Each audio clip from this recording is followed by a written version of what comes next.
રાધનપુર નગરપાલિકા કચેરી ખાતે રિક્ષા ચાલકો હડતાલ ઉપર ઉતર્યા અને રિક્ષા ચાલકોને સ્ટેન્ડ ન મળતા જ લોકો રોષે ભરાયા હતા।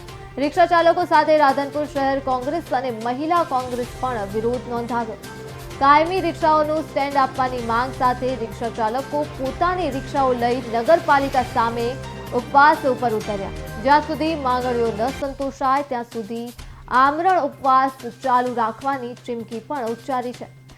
રાધનપુરથી માહિતી મળી છે, જ્યાં રિક્ષા ચાલકો હડતાલ પર ઉતર્યા છે। આજે અહીંયા રાધનપુર નગરપાલિકા અને વહીવટદાર જોડે એક માંગને લઈને બેઠા છીએ। માંગ અમારી એવી છે કે ગઈ દિવાળી પહેલા અમે રિક્ષા એસોસિએશન દ્વારા ત્યાં અમે એક આંદોલન કરેલું અને ત્યાં અમે હડતાલ પણ પાડેલી।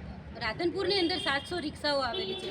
700 રિક્ષાઓ છે જે બાજુનું આપણું અહીંયા કાંકરેજમાં થરા આવેલું છે। થરા જો એટલું નાની સિટી હોવા છતાં ત્યાં આગળ રિક્ષાઓ થોડી છે, છતાં અમને ત્યાં સ્ટેન્ડ મળે છે।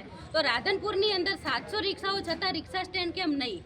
અને બીજું એ કે વારંવાર રજૂઆત છતાં અમને નગરપાલિકા વહીવટદાર દ્વારા કહેવામાં આવેલું કે તમે તમારું એસોસિએશન બનાવી એનું રજિસ્ટર અમને આપો। તો અમે એસોસિએશન બનાવ્યું, 1 વર્ષથી અમે ગરીબ લોકોએ પૈસા ઉઘરાણું કરી અને ખર્ચ પાડ્યો, લોકોએ એસોસિએશન તૈયાર કર્યું, અમે રજિસ્ટર નંબર બી આપ્યો છે, કલેક્ટરમાં રજૂઆત કરી છે, નગરપાલિકામાં રજૂઆત કરી છે, પોલીસ સ્ટેશનમાં રજૂઆત કરી છે અને રાધનપુર મામલતદાર સાહેબને પણ અવારનવાર રજૂઆતો લેખિત મૌખિત કરી છે। હજુ સુધી કોઈ જાતનો નિર્ણય આવ્યો નથી, જેને લઈ અને આજે નગરપાલિકામાં તાળાબંધી પણ કરવાની છે। સાથે સાથે અહીંયા આમરણ ઉપર અમે બેઠા છીએ બધા। જો આખી રાત બેસવું પડે કે ગમે એટલા દિવસ બેસવું પડે, અમે અહીંયા બેઠા છીએ। આ રિક્ષા એસોસિએશનનો મુદ્દો છે કે જે ગઈ સાલ અમે આમરણ ઉપવાસ કર્યો હતો ને એ સમયમાં એમણે કીધું હતું કે રજિસ્ટ્રેશન નંબર આપો। અમે રજિસ્ટ્રેશન નંબર લઈને આપ્યો, પણ હજી સુધી અમને કોઈ પ્રત્યુત્તર મળ્યો નથી અને રિક્ષાવાળાઓને વારંવાર પોલીસ તરફથી હેરાન કરવામાં આવે છે, એમને દંડવામાં આવે છે।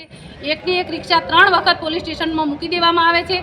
તો આ લોકો જે દિવસના 200 રૂપિયા નથી કમાતા, ત્યાં અમને 1500 રૂપિયા ભરવા પડે છે પોલીસ સ્ટેશનમાં।